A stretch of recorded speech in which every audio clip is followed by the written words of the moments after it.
everything here is applied. So coming in, I was doing research and publishing scientific work.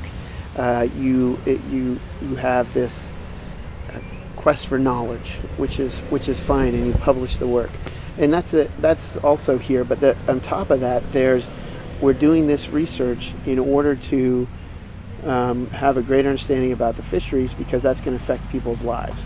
So if we understand more about what's happening with the conch and the lobster and the finfish, then we can implement those or seek to influence how those activities happen in a sustainable way. So it wasn't just science for science's sake, which I think is fine, and there's lots of good things about that. But here it was very applied, and I thought that was great.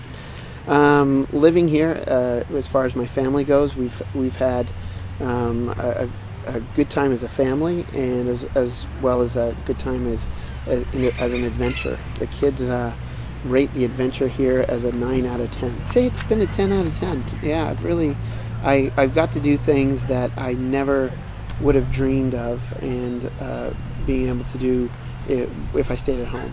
So getting out and opening yourself up to, hey, I'm willing to do anything you want, and anything as far as the research and advancing your cause, and people took me up on that, so I was doing a lot of things. I was also got to go diving, and the habitat mapping was out on the reef, and lots of different experiences that I wouldn't have been able to do if I stayed at home. So I think overall it's been a very good experience for me. There's a lot of potential for doing more of a molecular approach to some of the questions that have been